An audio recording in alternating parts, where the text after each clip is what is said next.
all my friends were asking me, my musician friends were asking me, why don't I get a proper guitar, like an original American Fender Strat, or a Gibson Les Paul, or a Telecaster, you know. So the reason why is I always tell my friends, everyone, that the reason why I don't buy expensive guitars because I use it in gigs. I'm a working musician, so I really use it in nightly gigs. And when you're playing, if you have enough experience in nightly gigs, I've been playing for like more than 10 years before the pandemic. So if you got enough experience in live gigs, like bar gigs and different event gigs, but usually it's bar gigs, you know. So, and here in the Philippines, there are jammers, like from the audience, who are not professional players, professional musicians, or performers, will go up the stage and jam and borrow your guitar. And things happen, you know, because they're drunk.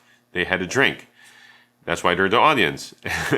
So I have experienced that many times. And I was like, although I knew it coming in, I knew before I borrowed this Studio Lord Les Paul by Yamaha from my uncle. And I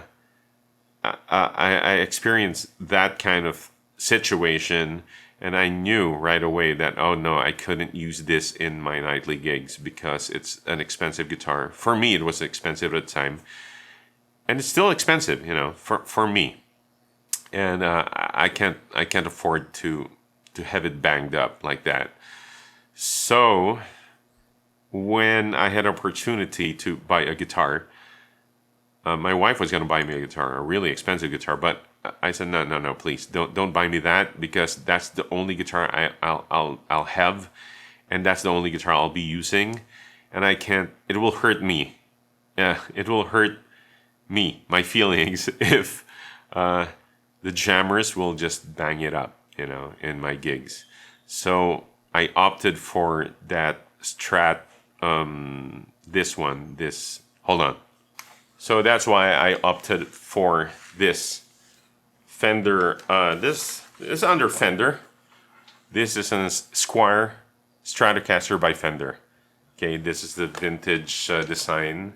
The only upgrade I did is the DiMarzio pickup, bridge pickup, chopper T, and the frets, jumbo stainless steel frets.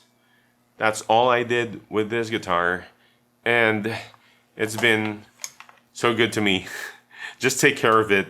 Like I said in a different video, the tuners are still stock tuners, but you have to take care of it also. Contact cleaner.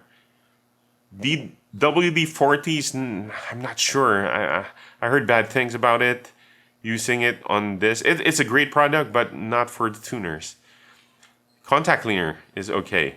For me, I mean, it works for me. So every time I feel like it needs cleaning, that's what I use. But maintain it properly, and it will take care of you. It's been very reliable. It goes out of tune sometimes when the strings are new, but you know, it's really good. I mean, for nightly bar gigs, you know, these are your main acts. If you're a gigging musician, this is what I recommend. It can do it all, most of it. I mean, yeah. So the tone that you get out of this is what you can expect from a Squier or a Stratocaster.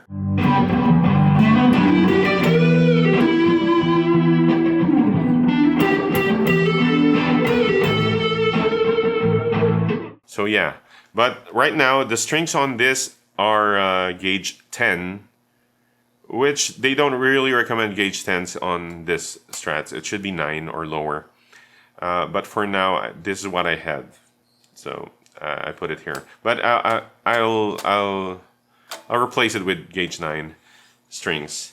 So that's the reason why I don't have expensive guitars. What you see, my next guitar, for me, it's also to me, it's in my perspective, in my point of view, it's expensive. This is the Ibanez RG series, this one here.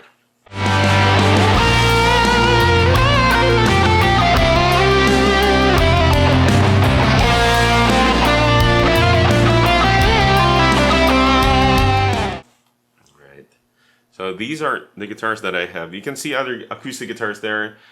My dad bought that acoustic guitar when I was in college. My other acoustic guitar, the Epiphone Dub Pro, my wife bought it for me also when for my acoustic gigs. And the other guitar, the FP Stevens. It's a 7-string. It's a cheap guitar. It's a project guitar.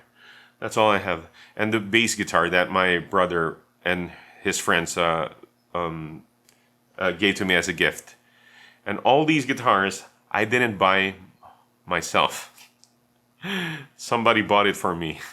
Mostly my wife, TJ, and my dad and some friends. Okay, so yeah, these are all what I use.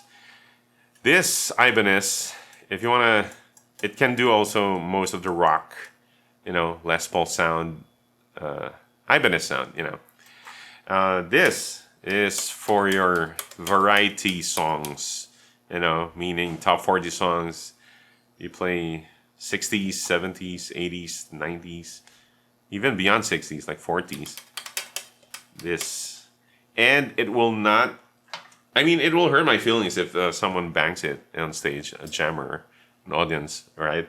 But it won't be as painful if I had a Les Paul or an American Strat that's worth, like here in the Philippines, like 100,000 pesos. This is like 20 or less, 20,000 at the time I bought it, and that was like 10 years ago. Okay, so or more than 10 years ago, by the way. So yeah, that's why I only have this not so expensive guitars. But someday, because I also have recording bands, maybe someday I'll decide to buy a proper guitar for recording, for original song material, or for my band that we play original songs, not for bar gigs. Okay, but for now, I'm a gigging musician. That's why I trust this for now. So that's it. Call me cheap. It's fine. I don't mind, because I am. But the thing is, if it sounds good, whatever brand it is, I tried it, feels good, sounds good, doesn't matter to me. As long as it sounds good, it's reliable, I don't mind. I don't mind the brand. This is what I use, so far, really, it's been really good to me.